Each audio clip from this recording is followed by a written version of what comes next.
So what you said was Don grabbed you, turned you around, and threw gas in your face? Is that right? Yes. Alright. What happened next?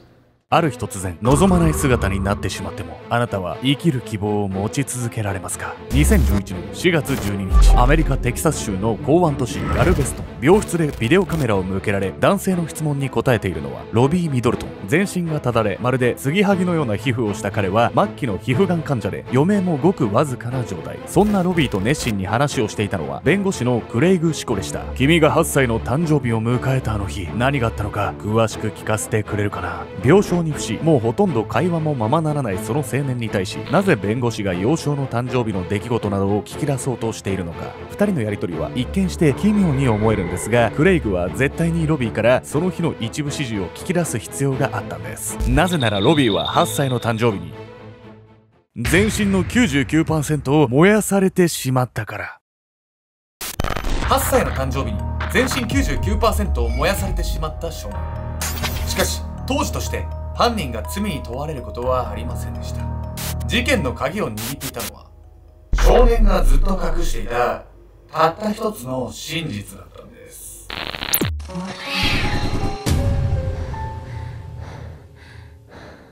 おそすけんちゃんです。にゃみやみかんです。本日ご紹介するのはアメリカのテキサス州で起きた恐ろしい事件。この事件、8歳の少年が全身の 99% を火傷させられてしまうという非常に恐ろしい事件なんです。どういう状態になっちゃうの 99% って。そもそも生きていられるぐらいのそうなんです状態なのってよくわかんないことが多すぎる。当時はですね、闘病生活めちゃくちゃ大変だったんですよ。そして犯人はこの被害者の少年の顔見知りだったんです。しかしこの少年はですね犯人とのことを何も話さなかったから犯人はね罪に問われなかったんですよ。少年にとってね1年で一番めでたい日になるはずだったその日、犯人はほんの一瞬にして少年の人生を奪ってしまうんです。何も見えない。1998年6月28日アメリカテキサス州の田舎町スプレンドラ。行ってきます。意気揚々と玄関を飛び出していったのはその日8歳を迎えた少年ロビー・ミドルトン。その手には布地の大きなバッグのようなものが抱えられています。それは彼が父親から誕生日プレゼントに贈られたテント。買ってもらったばかりのテントを使いたくなったロビーは早速友人と約束を取り付け遊びに出かけたんです。気をつけて行ってくるなよ。ロビーの母コリーンは嬉しそうに森の中へ入っていく彼の後ろ姿を見送りました。いつも遊んでいる友人の家はロビーの家と広い森を一つ隔てた先。ロビーにとってはその森はいつも通る散歩道のようなものでした。またスプレンドラは大人も子供もみんな顔見知りと呼べるほど住民同士のつながりが深い町。子供が少し目の届かない場所で遊んでいたとしても心配する大人はいませんでした。それからわずか30分後のどかなその町の空気は一変してしまうんです。みんな絶対彼に触ったり飲み物をあげたりしちゃいけないぞ。そう言って声を張り上げていたのはこの町に住むプロダイバーの男性。住民たちは彼を中心にして道路に人だかりを作っていました。ちょっと道を開けてください。そこへ慌てて駆けつけたのはロビーの母コリーン。彼女が人だかりをかき分けるとそこには全身焼けただれたロビーが横たわっていました。何も見えない。それにすごく喉が渇いたんだ。飲み物をください。衣服すらまとわない状態で道路に横たわるロビー。プロダイバーの男性は全身に火傷を負った彼に安易に触ってはいけないと飲み物を持って駆けつけた町の人々を制止していたんです。変わり果てた姿の息子を前に母コリーンはその場で泣き崩れました。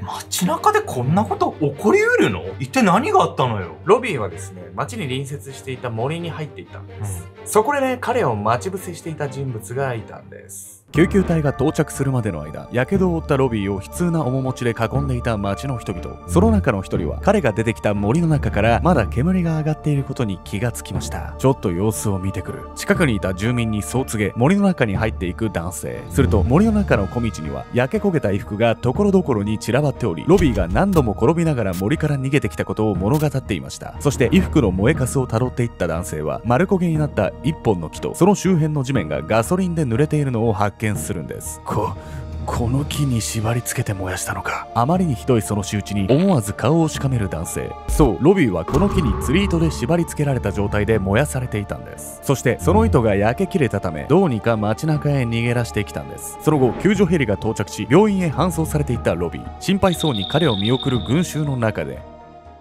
犯人もその様子を見送っていました。もしかしてこれさ、犯人自分が燃やしてからロビーが助けを求めるとこまでずっと見守ってたというか、監視してたってこと？怖すぎない？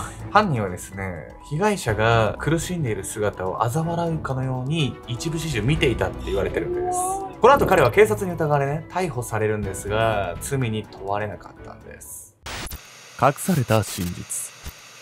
事件後、被害者のロビーはテキサス州ガルベストンにある火傷治療専門の病院、シュライナー熱傷病院へ入院。足の裏以外の全てを燃やされたロビーは全身の 99.5% が火傷している状態。搬送された時点でその日一晩生きられるかもわからないとされていたんです。しかしここからロビーの身に奇跡が起こるんです。培養された皮膚やドナーを用い、全身の皮膚移植手術が実施された結果、なんとロビーは一命を取り留めるんです。一方、ロビーの治療が行われる中、警察はスプレンドラの住民への聞き込みを進めていました。すると早速、犯人に心当たりがある人物が現れたんです。犯人はレックス・テイラーに違いない。あいつはあの日、友達と4人で川に泳ぎに行ってたが、途中でいなくなった時間があったんだ。警察にそう訴えていたのは、13歳の少年、ドン・ウィルバーン・コリンズ。実は彼、ロビーを燃やした犯人だったんです。めちゃめちゃ他人に濡れ衣着せようとしてるじゃないの。どういうつもりなのこの犯人。もうね、13歳で人に火をつけるって時点でもうまともな神経してないですよね。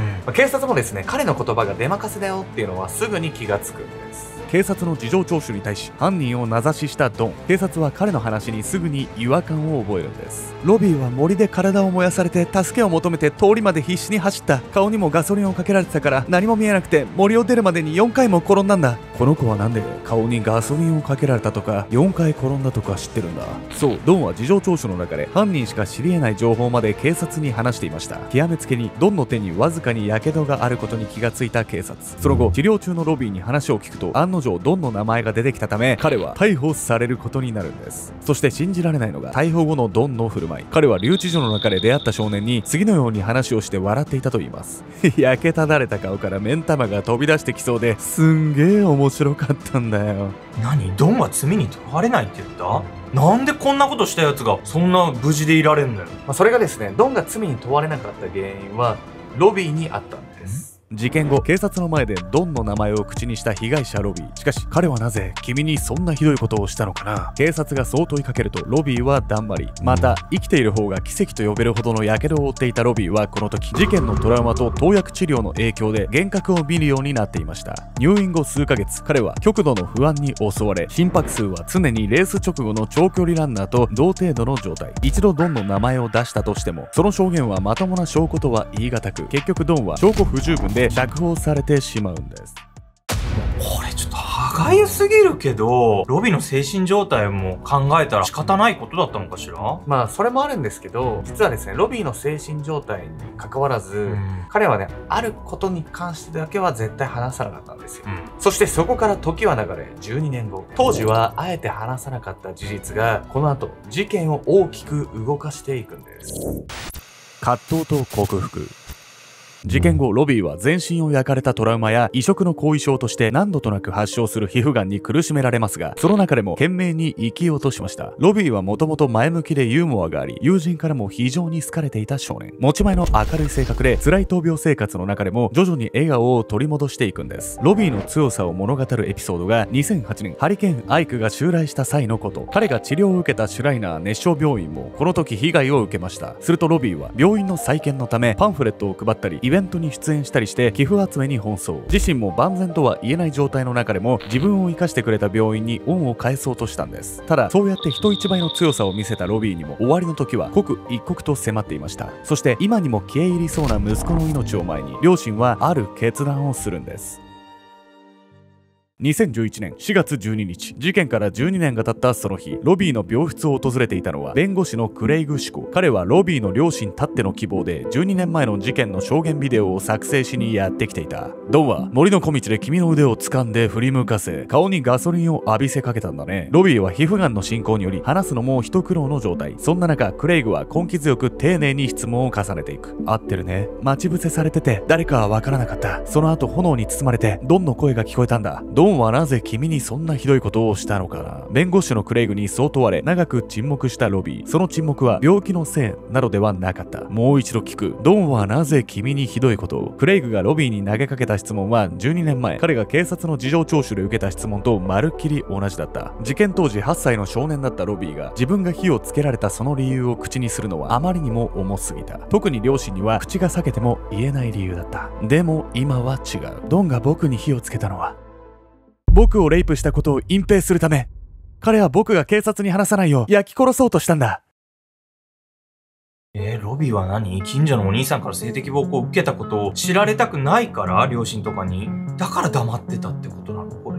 そうなんです。8歳の少年にとっては、たとえね、死にかけた経験だったとしても、親には絶対に知られたくなかったんです。犯人のドンは、父子家庭で育った少年で、父親が違法薬物の使用で逮捕されたのをきっかけに、スプレンドラに住む親戚に引き取られました。そして、スプレンドラは住民がみんな顔見知りでつながりの深い町でしたが、ドンだけは違っていたんです。彼は同年代の友人が一人もおらず、いつも年下の男の子を遠目に眺めては、ニヤニヤと笑っていました。そんなドンの様子を見た大人たちは、子供たちにこう言い聞かせていたんです。ドンとは遊んではいけない。そう、彼は小児者でした。ロビーが燃やされる2週間前、彼はドンから性的暴行を受けました。その口封じのため、ドンはロビーを焼き殺そうとしたんです。実はロビーの事件の3年後、ドンは別の少年への性的暴行で再逮捕。他にも窃盗していたこと、性犯罪者登録を2度怠っていたことなども合わせ、彼はその後10年刑務所に収監されていたんです。ちなみにですね、性犯罪者登録っていうのはアメリカではかなり厳格に運用されているものなんです。というわけで本日のメトラキーワード、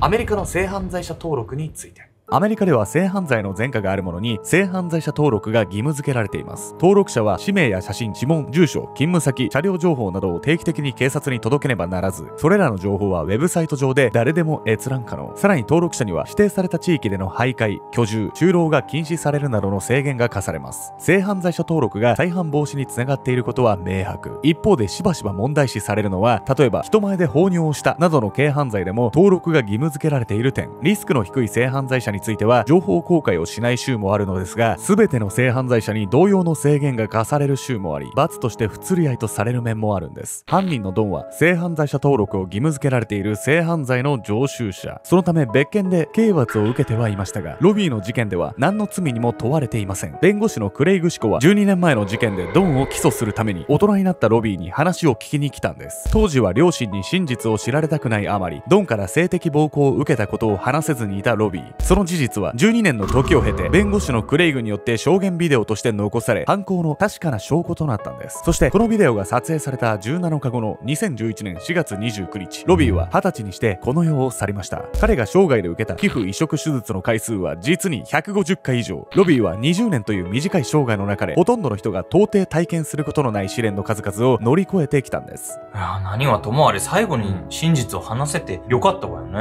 あれだけひどいことしておいて罪に全く問われないと絶対許せないもん。そのことについてはね、良かったんですけど、ドンがね、罪について問われた時に、悔い改めるのかっていうとね、また別の問題なんですよ。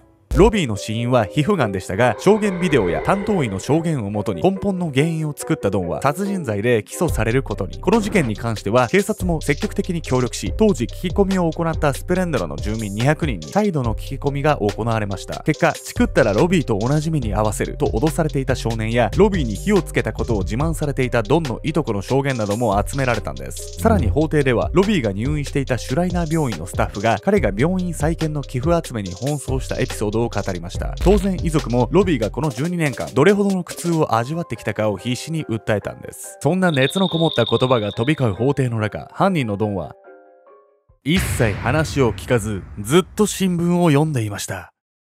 2015年2月10日、陪審員がドンに下した判決は死刑。ここから減刑の証拠が確認された後、最終的には懲役40年の刑に落ち着くんです。結局罪を突きつけられても一切の反省を見せなかったドン。それでも判決を終えた際のロビーの母コリーンの言葉は晴れやかなものでした。悲しんでばかりいるのはもううんざり。この事件はもう十分。私の人生を奪ったから。今ロビーの遺族が前を向けているのは、亡くなったロビーのあまりにも強いその生き様をすぐそばで見ていたからかもしれません。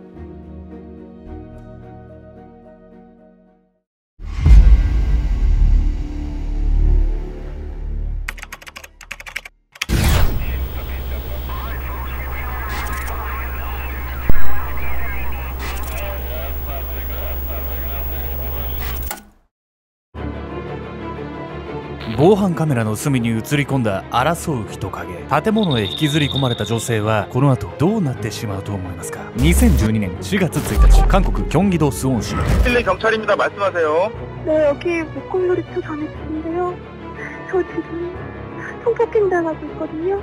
22時頃、警察に怯え切った女性からの通報が入りました。今まさに性暴力を受けていると話すその女性。警察は直ちに出動し、夜を徹して街を駆け回ります。そして一晩が明けた4月2日、その女性はようやく発見されるんです。なんてことだ。発見された女性の変わり果てた姿に愕然とする警察一同。彼女はなんと280個以上に解体されていたんです。震える声で決死の通報を行った女性と、夜を徹して捜査をした警察。無残にも細切れにされてしまった彼女は、何かが少し違えば助かったはず。事件を最悪の結末に導いたのは、嘘だらけの対応を行っていた警察だったんです。